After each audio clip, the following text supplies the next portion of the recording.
We are recording and I am seeing myself in the video and I'm liking what I'm seeing. My hair is good. My hair is good. Your hair is good. I'm enjoying that. My hair is not good. My hair, I'm having problems with my blonde. Really? Yeah.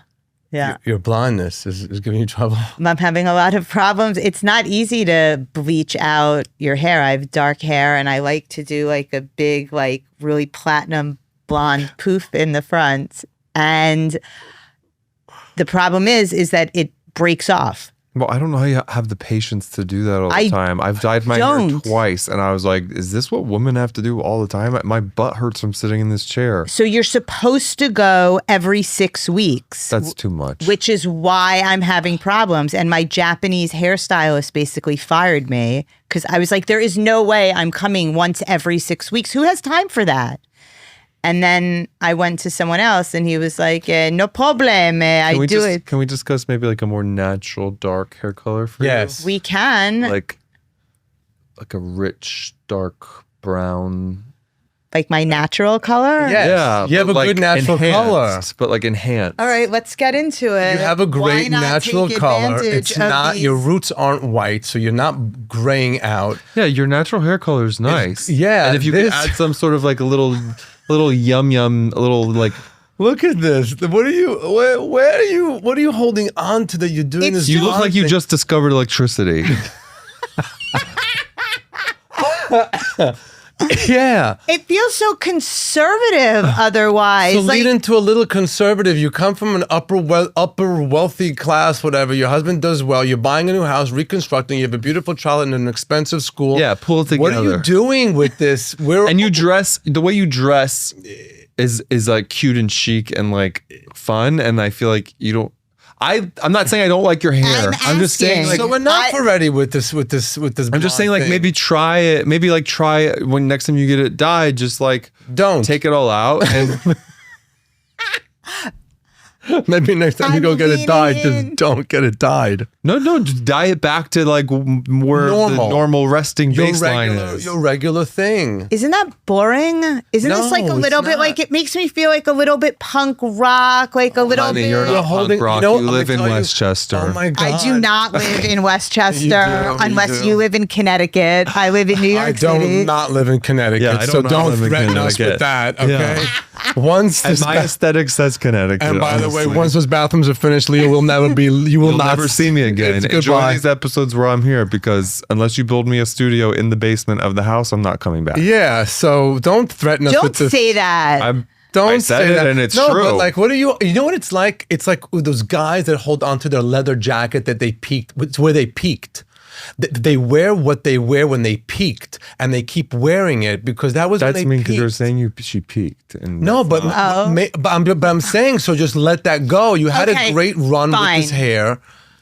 I'm not saying never bring it back.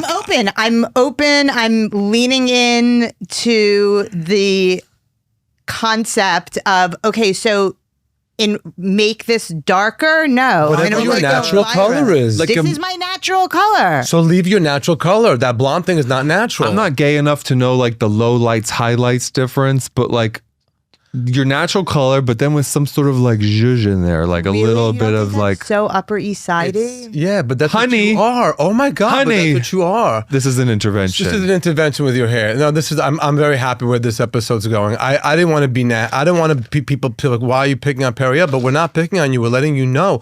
First of all, when you come at people with the hair you have now, they're like, oh wow, this is happening now, and I have to deal with this person whose hair is dyed. It's 100% true. It's part of why I like it. It's 100%. It's a defense mechanism. I don't think it's a defense mechanism. I think it's an announcement. That what? That you're unhinged.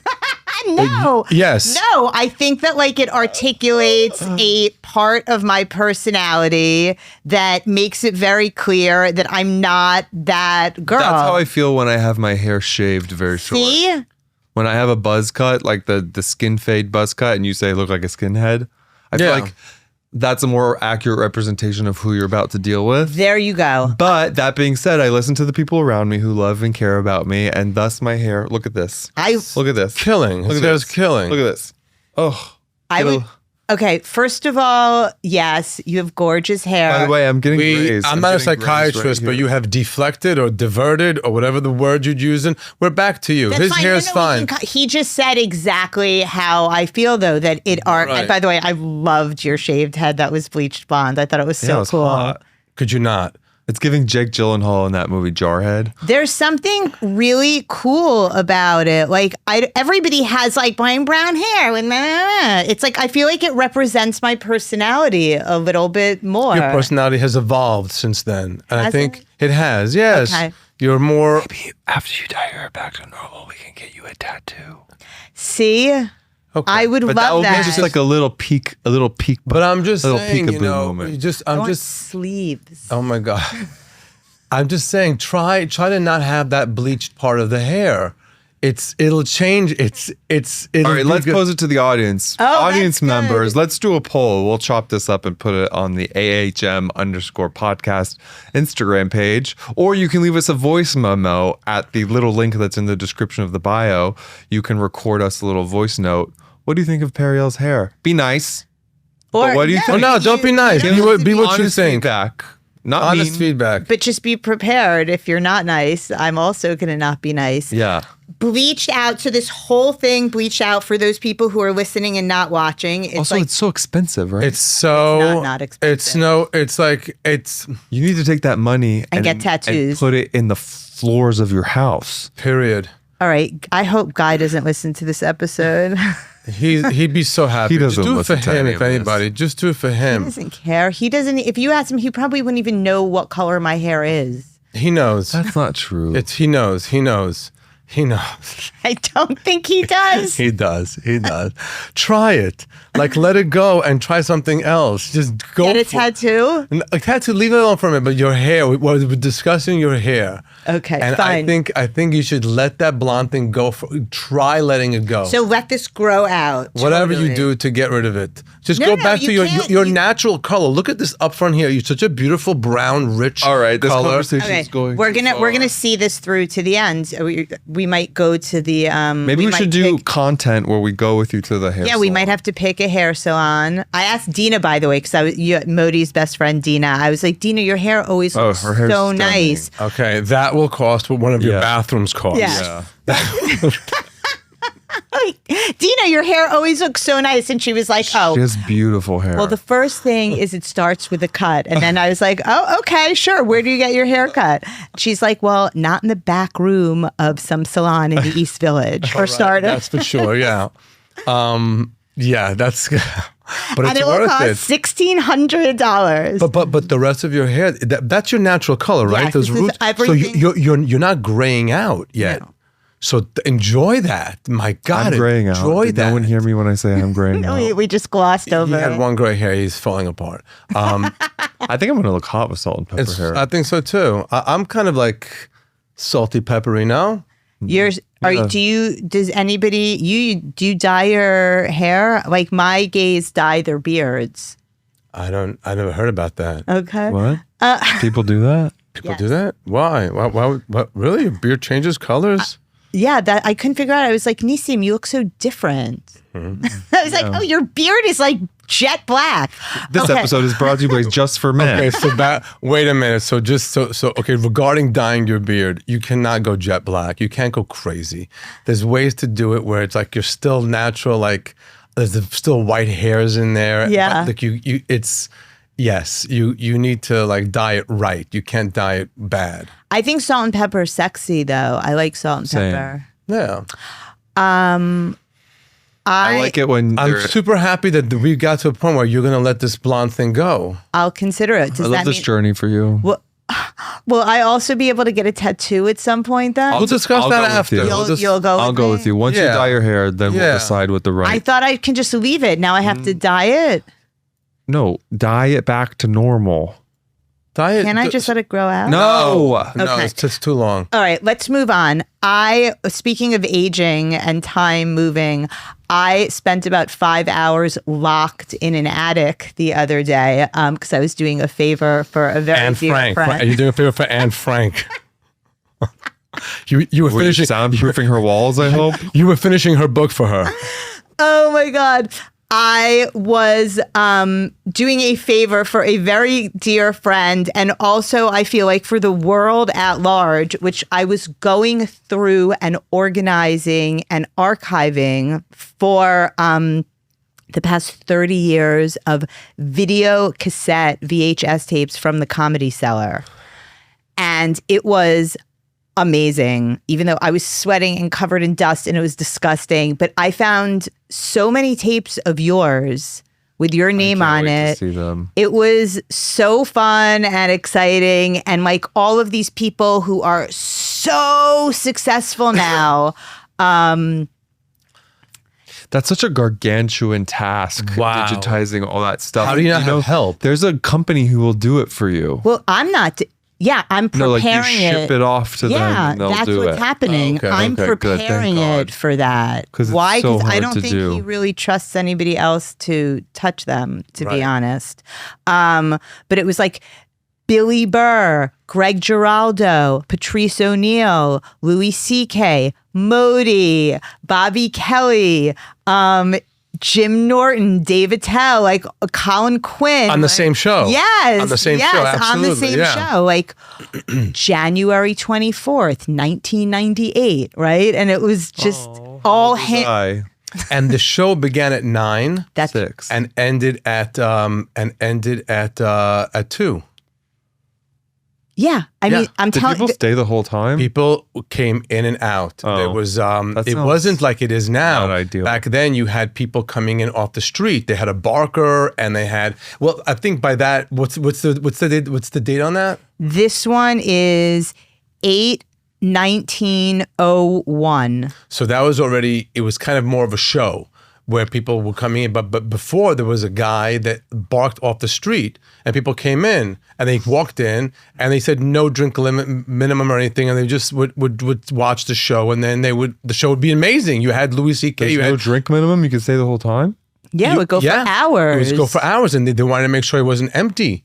It wasn't like the way it is now where There like were nights where there were 5 people in the audience Yeah. and the wait staff was sitting because there was nothing to do. that's what I've heard, that there were nights where the wait staff had to sit in the club because there was nobody there and they didn't want the comics performing for nobody. So crazy how they've like turned it into such an institution. It now. really shows you. It really shows you that what. And let me tell you the main reason. I'll tell you the main reason of the success. I'm sure Noam has another version of it, but the way the success of the Comedy Cellar and the reason that it is so successful and such an institution and such a Mashiach energy of comedy is because Manny, Noam's father, and Noam and everybody that was involved there was so nice to the comedians. They always had a table.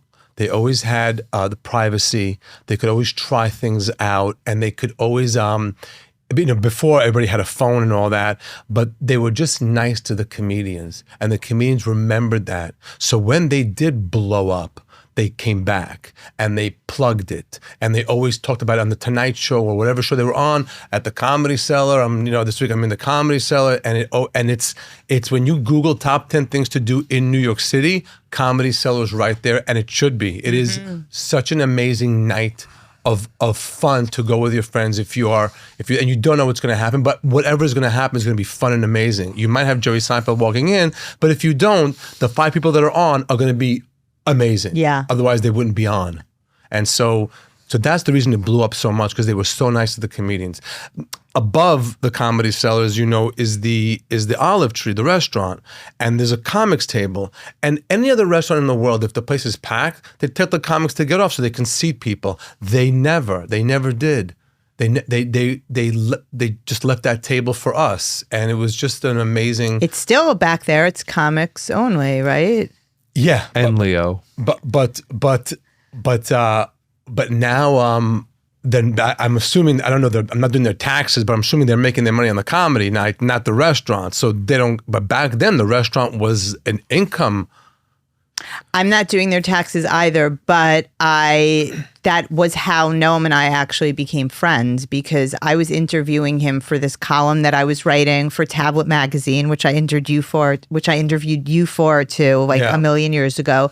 But at the same time, the New Yorker was writing a big piece about the comics table. Remember that? Yeah. And Noam was pissed because they like misquoted a bunch of stuff. And I was like, you have my word that like I will tell like the real story. And Right. that was how we became friends. It was funny. Yeah. Okay. So that was really fun. And I can only imagine what is on those tapes and how incredible it is. I promise you, it is nothing that we used words and we used references to people that you cannot do today. When Leo watches archives of my stuff, I could see his face like that, just like like that, and so yeah, but you can say that about. I mean, there are like classic books that they say that about. Oh my God, it's like that's what it was like then. I mean, you can't judge back then by today's standards. It was different. Okay, yeah, but Modi's no Huckleberry fan. Okay. Yeah.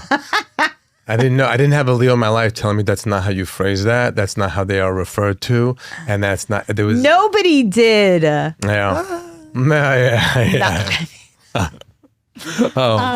Okay. Okay. I did a private gig last night at I've done a couple of those recently, and they're so much fun. It was. I did one at a synagogue last week. What synagogue? One on the Upper West Side. And it was a Tzofim event. Oh. So they wanted me to do it because... Describe what Tzofim is. Tzofim is the Israeli scouts in Israel. In Israel, they still have it. When we and I think in another episode we talked about the kids don't go out anymore. But in Israel, you have the Israeli scouts, and it's like the Boy Scouts, the Girl Scouts here. But Israel, it's like it's not a dweeby thing. It's like a fun thing, and everybody's in it. Yeah, it's everybody cool. goes for it, and everybody does, and it's a part of life. And so you did an event for them, and you go out into like the wilderness, and you learn how to like be like tough, right? Right. It's Tzofim. Yeah. And they wanted me to do it because the crowd was half Israeli, half American. So they needed somebody who also spoke English and Hebrew because they weren't really sure. Like I had to be able to go like back and forth between English and Hebrew, depending on where there are going to be people there that didn't speak English, all of that. But I've also been fetishizing the Tzofim outfit, which is kind of like a Boy Scout outfit for like the past 10 years. And first of all, hurting like hundreds of Jews and Israelis into seating. I tried to, it was really Welcome to our life at shows. I know, I thought, believe me, that was the first thing I thought about. Can I tell you my Tzofim story? Please. So, okay, we grew up in an area called Kiryat Krenitzi. Okay. Which is right outside of Tel Aviv. It's like the suburb. It's like the Great Neck of Tel Aviv. And I left at 7, but I came back. I used to go back a lot. And my cousins that lived there, Ron and Nadi and all of that, were in the Tzofim. And I was always so jealous. But whenever they went to something, I would go with them. So in one of the summers, in the summer, they do these things called, with the bustan, with the, bamboo. Okay. Bamboos. They take bamboos. Okay. And they make holes in them. And you put like a wire and you build like a house or a hut. Wow. Yeah. So, and the parents help and the kids do it and you build it and it's fun. It's such an activity and everybody's hanging in the neighborhood and like parents will bring food and this and that. And Ron's father brought something that was on another level of this. Because when you made the holes in the bustan, in the bamboo, it was this handheld drill that you held and you did like this. Okay. You did like a churning wow. and you made the hole. And this is, you're talking about 1983, 4, 5, 6. And Ron's father came with a drill. Okay. And back then it wasn't like that. There wasn't Home Depot and Home. So there was one drill and I had the drill. And everybody would come to me, go, ooh, ooh, ooh, ooh. I remember that so clearly, that there was one drill, I had it, everybody came to me, and they met me, and it was so much fun. It was and we were out there till all hours of the night, and we were there in the morning, and it was just so great. There was such a fun thing, and that was my only Tzofim experience. And it's amazing though, right? It's like so exciting and so cool, and those outfits are incredible. It's like a cool, like Boy Scouty outfit. Like, like the Atta outfit. Yes. Yeah. Anyway, they were so sweet. The show was it was fun. It was funny, whatever. But at the end, they made me an honorary member of the Tzofim. So they came up and they gave me a shirt and like the little bandana. The green bandana that you tie it. I had such a cute one. Yeah. Oh, it was so good. And then I told my son, I was like, maybe you should join the Tzofim. And he goes, well, I don't want to sell cookies. The Scouts. That's so What was funny. the other event you did? I did a baby shower last night. A baby shower. Yeah. How'd that go? It was great. It was so funny.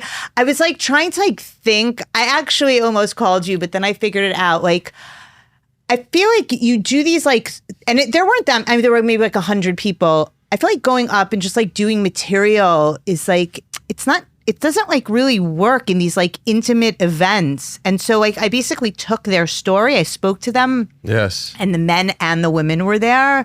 So like I was like, oh, are there any dads here? And I was like, don't worry, you guys don't do anything anyway. So it was funny. Like I got to do that, but I sort of like retold their story, but just That's like cute. as comedy, just like with like a lot of like really funny. How are these people finding you? They've seen me in shows. They see me. I don't know. Work begets work. I know. You work and I people know. see you and they hire you and they just like, yeah. Do you this have will a be fake fun. assistant on your email? No, you're looking at her. Do you sign it Periel? Uh-huh. You should make a new account that says like assistant at perielashenbrand.com. But now everybody who's listening to this is going to know I'll remove it's fake. this. No, don't remove it. But let's find the name for your assistant. Okay. So that'd be a guy, Taylor. Dwight. Taylor. Oh, Taylor's like non-binary. It could be either a guy Should or a girl. I do Taylor, they, them? Yes. Yes, Taylor, they, them Yes. at perielashenbrand.com. Periel's And stop with the non-binary Ashen brand, just the assistant. Periel. Periel.com. I like it. I like that. Yeah. No, you have to have like a fake assistant. And that's great. Yeah, keep doing those gigs are fun. Listen, I love doing private gigs. I really do. And I'm good at them. And like, I don't have to schlep all over the world. So I don't have to leave Ari. And it's great. And I haven't, after October 7th, I really wasn't doing it a lot. The one thing I can tell you about private events, make it personalized as much as you can. So that was a good idea. Like you support that to like Everything. The okay. house. I remember one private event I did on Fifth Avenue in an apartment that was the entire size of the block. And I'm standing in the middle of the living room and everybody was telling me, oh, he's a big art collector. He's and Gregosian is his friend and Oh, wow. and all of this kind of stuff. And then and the art that was on the walls looked like dreck. It looked like anything I could have done in our basement. And one of my jokes was, and of course, Murray or Harry or Billy, whatever the guy's name was, is a big art collector. And as much as he loves art, he's still displaying things that his kids are doing in high school or junior high school. And the whole place cracked up because we're talking about something the size of like this curtain, but like splatches of red and black, and it's hanging there. And I'm probably like a are you kidding me? Basquiat. It was like, first of all, I remember the gig, and behind me was this massive window, and it was right above the trees of Central Park, and you see the trees. It's like my background was the trees with a little bit of a breeze of Central Park, and I'm in the middle of this of this gig, and it's just so crazy. It's really funny. Private gigs are just crazy, They're fun. and they pay well. And they pay well. They pay You well. could just throw a price out, and if they say no, say, okay, no, I don't need this. Isn't a career move gig, but if you're taking it, full heart, 100%. full heart, put your full heart into it. 100%. Yeah. 100%. 100%. Yeah. Okay, we have some fan questions. Give it to me. What is your worst habit? Habit. My worst habit. You want me to go first? Go ahead. Smoking. Yes. What is it? I know you. Smoking. You smoke still. No, I don't anymore. It's not a habit you have anymore. Well, I'm like an alcoholic who's in recovery. I consider myself I'm a smoker who doesn't smoke. I could fall off at any moment. Really? Yes. Modi, what's my worst habit? Wow. What's your worst habit? Don't fall into the trap of answering that question. You don't have any bad habits. You're one No, I want to hear. sunshine. You're one big ray. I wanna hear. I don't know. I don't know what your. The question is, what is yours? It doesn't say what is your. Okay, so I switched it up on you. What your? I don't. Do, do, do, do, I don't know what your do, worst do, habit is. I have one in mind for you, but I won't say it because you didn't say mine. I know mine. What's your What's worst yours? habit? It's procrastination. No. No. Nope. What is it? I can't say. I guess don't say it. But We'll never know. we'll never know. DM me, I'll tell you.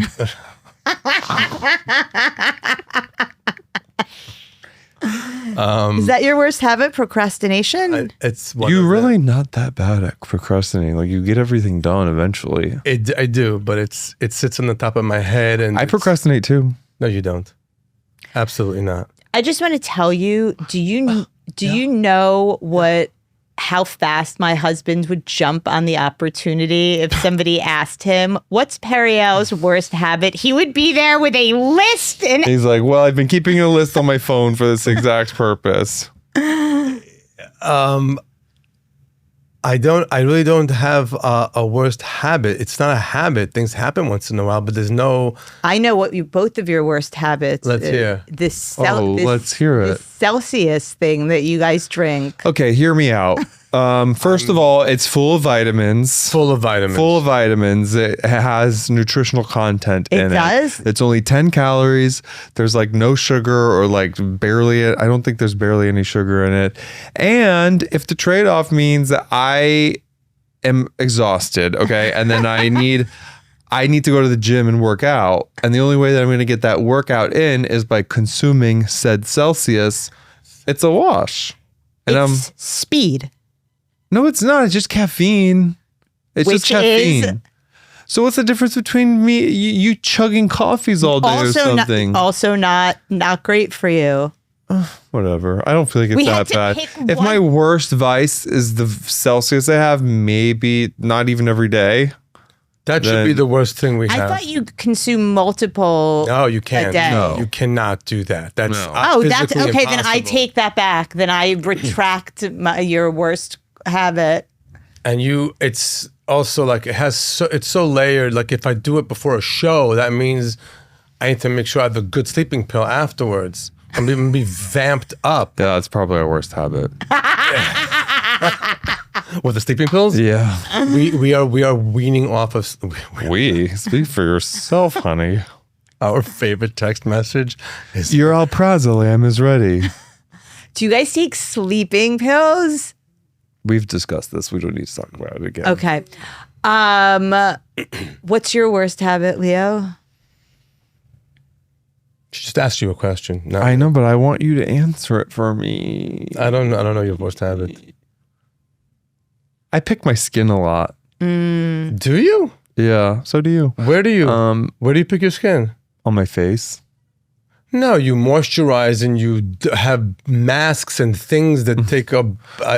No, but I squeeze. I see a little blackhead. I like to get in there and squeeze. That's And, how like, that Maybe can't- maybe too much. Like then it bleeds a little bit and it gets a little scab. Shouldn't have done that. I bite my nails sometimes. No, you don't. Your nails are. I bite my nails all the time. I bit them yesterday. You just didn't see me doing it. There's a name for that. His nails are not like down to the core. No, I know. We were in some Uber and some guy was the driver. The driver was an attractive guy, and then I saw his hands and he eats his nail. There was nothing. There was no nail. There was no nail. I'm like, Why? oh my god, Yeah, no, mine are not like that. that's not like that at all. That's What are some other bad habits I have? you don't have any, honey. I don't. It's an anxiety disorder. Is that what that is? Of course. Yeah, it's crazy. But thank God we don't smoke, drink, or gamble. Those are the three big ones that I'm so happy with. That's not in our head. So you don't have any bad habits. I have crazy amounts of bad habits. You crazy? The best thing you came up with was that you procrastinate If you a want to little start bit bad sometimes. habits, I will leave a knife. I will cut in the morning, I have a lemon from a lemon juice, lemon juice from a lemon. So I cut and I leave the knife there. This big Oh, knife it drives me crazy. on the counter. But I've been getting good. I've been putting it away. I don't think any of us have bad habits unless they drive the person we live with crazy. No, that's not true. You can have a bad habit that only you know about. Yeah. Okay, yes, that's true. But in Like a closet binge eater. ew, God. What? People do that. Yeah, If or people like you're a problem. hourder. Oh no, that's That's not a bad. These everybody aren't. sees that. Everybody sees that. That's a habit too. But we've been very good at throwing things away. No, that's Things a you mental do. disorder. That's a mental disease. Okay. I don't know. I'm starting to think like maybe That's I'm one perfect. thing I will never be. I will never be a hoarder. I love throwing things away. I hate clutter. Me too. Me too. I hate clutter. Have you ever seen the picture of Kim Kardashian's house? Yes. Where it's like there's nothing. It's just like sterile. It looks like an insane asylum. I love it. It's so calming. Those of you who don't know, Google Kim Kardashian's house. It's beautiful. You have the same thing that I have, I think, because like it's so hectic in my brain that like I need everything to be like color coded and organized and just very calm on the outside. And inside, Mr. Goss. Inside the I say a Goss. good habit I have. Let's switch it. Good habit. Good habit. There we go. Good habits. Here we go. I have a rule that's like if I'm walking around the house and I see something that needs to get done, like there's a dish in the sink or the garbage needs to go out or whatever, I do it immediately. If it takes less than like 5 minutes to do, I just do it immediately and then go on with my day. That is a very good habit. Leo needs tasks. So he Like goes, if I'm walking by and I see something that needs done and it's not like a huge thing and it's just gonna Do you keep lists? Do thinking you make about lists? it takes up more effort than actually just doing it. I have lists. You have lists. And once I do the list, it's Do you almost like check I off did, your- It comes like I did it. There's a list on Sometimes I'll sit down and I'll make a list and I'll include things that I've already done the day before. So you can get a jump start with the checks because you're like, oh, look at me go. this What's your week." good habit? I make lists. You make lists. I try to go out of my way to like be nice to somebody, like to pay attention to do like a nice thing every day. That's Mashiach energy. That's very nice. That's a I good do habit. I do credit you guys. for that. Just tell somebody, oh, I love your smile. It's all you. It's that simple. It's Yeah, just that yeah. simple. It's just that Are simple. there any other questions? Yeah. What else did the fans want to hear? They want to hear. We got a couple of questions about this, oddly enough, about reincarnation. Oh, we've spoken about this. No. Yeah. We've spoken about it briefly. We're on our last incarnation. That's for sure. That's one thing I've we've taught Leo. decided. So Not in- coming back. How many are there? as many as people need to go through to get it right. So we're hoping that this is the last one. Yeah, we're on the in the last Jewish belief that there is a world to come, which is available to everybody as long as you get done what you have in this world now. Whatever you have to do in this world, get it done. Okay. And 5 minutes or less? no, Just get it done. No, sometimes people do it in 18 years. Sometimes people do it in 88 years or 94 years. You have to get it done. Every day you wake up, your God gives your soul back to you, and it's because He believes there's something you can do to get you into the world to come. I love that. Absolutely, 100%. That's the first two prayers that we say up front in the morning. It is? Modani. And That's then Elokai Modani? Neshama. Yeah, and so the goal is to be finished with all you have to do here. Get along with your mother-in-law. Get along with your husband. So you don't have to come back in a reincarnation and re-deal with these people. So I am completing this journey and going to the world to come. I have no plans on coming back here and taking the SATs again and having hair transplants and having to sit in front of a syllabus and a teacher. I have no desire whatsoever to come back to this world. I'm doing what I have to do in this world now, but when I'm done, I'm going to The world to come. You don't want to come back and do more comedy shows? I'm doing them all now. We were in Winnipeg. I did a show in Winnipeg. I did a show in White Plains. Wherever we are, we're doing all of that. What happens in this other world that you go to? Olam Haba? Yeah, Olam Haba. What's going on there? There's no SATs and there's no everything's just it's just full on Mashiach energy on another level. I don't know what it is. It's just not this world. It's not noise. It's not fighting. It's not bombs. You're done with this world. Okay. And that's the goal. That's really the goal. Okay. You might be Hindu. I'm not sure what their practices are. It could be the Reincarnation. same. Reincarnate. Yeah. So the goal is to not have to be reincarnated. Okay. Yeah. I'm not sure what their goal is. I'll look into that and circle back with us. Circle back to us on that. Thank you.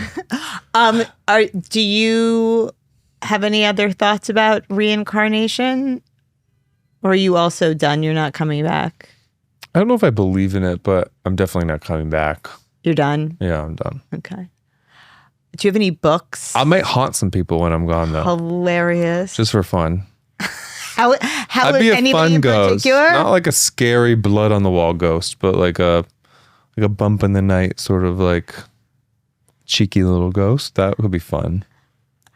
I fully believe in ghosts. Yes? That's not even a question on this podcast. We believe in ghosts. We do? We've seen it. First of all, we've seen ghosts. No, I've seen a UFO, but not a ghost. You saw a ghost in the Hamptons. Oh, I did see a ghost. We saw a ghost in the Hamptons. Well, I didn't see a ghost, but I saw evidence of a poltergeist activity. What? We saw a ghost in the Hamptons. Have we talked about this before? We must have, but Was that my only ghost experience? Wait, so I've seen a ghost, a UFO. Now all I need to do is see like Bigfoot or something, and I'm like I get to tic-tac-toe it.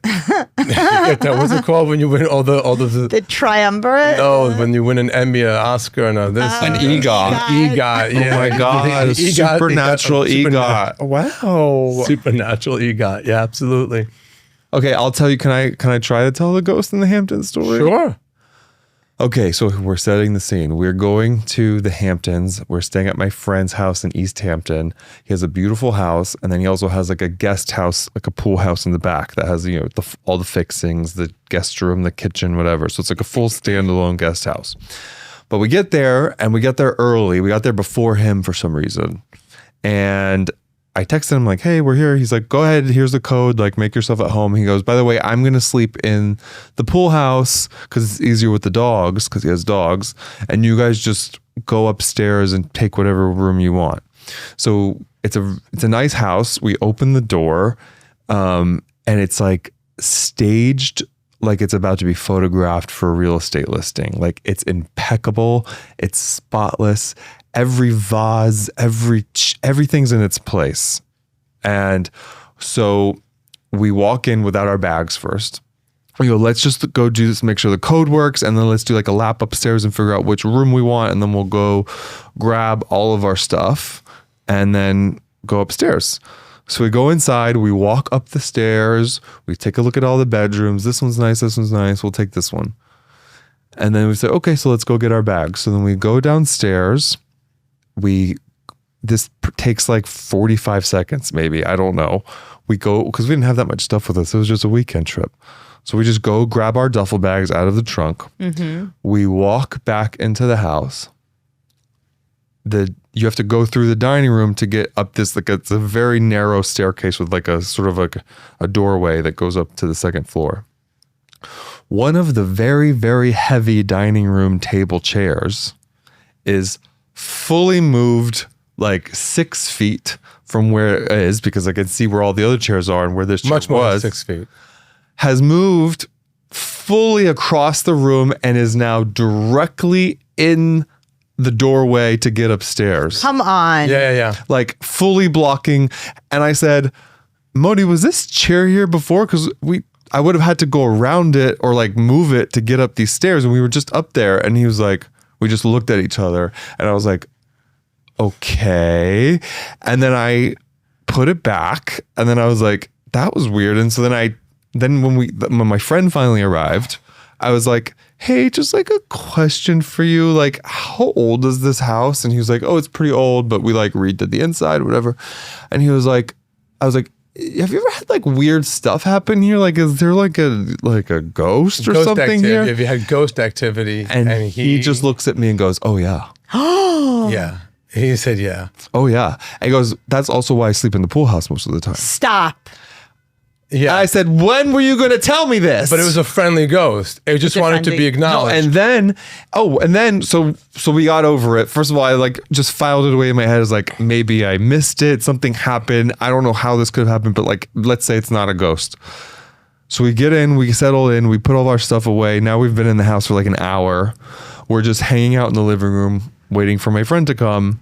And we're talking about it. And I'm like, Modi, that was like, how would that chair have moved across the room into this very narrow hallway to get upstairs that I would have to like climb over the chair. Oh my God. Anyway, as I'm saying this and I'm like, I'm recounting what just happened because I'm like very confused. The lights start flickering. Stop. Stop. Yeah. Like just a gentle little bloop, bloop. But we had friends over, our other friends came over to hang out with us from the Hamptons, and we were in the living room and we're telling the story, and the lights flickered again. Yep. But the lights flickering, you can blame it a million things. Yeah, let's say that wasn't. Let's just say The it's chair thing. So you understand, we came into this house, we did just a lap to see the house before we brought our stuff in.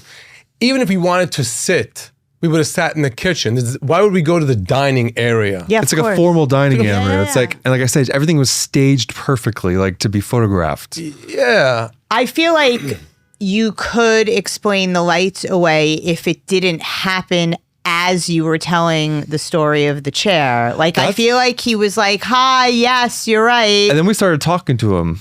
And we started speaking We're to like, the girl. hey, I like- think it was a her. And we started talking to her, and we invited her to come and sit with us when we were hanging out. She and was like, I'm already she's here. I don't here. And need it's like, you. it's all by No, but like, I didn't feel like an evil presence. I didn't feel like an evil ghost. I just felt like maybe she wanted to hang out.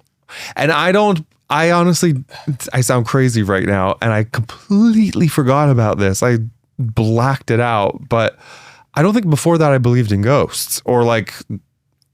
No, you did believe in ghosts before that. You No, did believe I in ghosts didn't. before that. And but also, whenever we get to an old theater, Yeah. we get to a lot yeah. of old theaters, like Old old theaters. theaters, where you can just tell it's just like, you know, The London Palladium. Energy. the Palladium. Was that theater in L.A. that The Orpheum. the Orpheum, and you.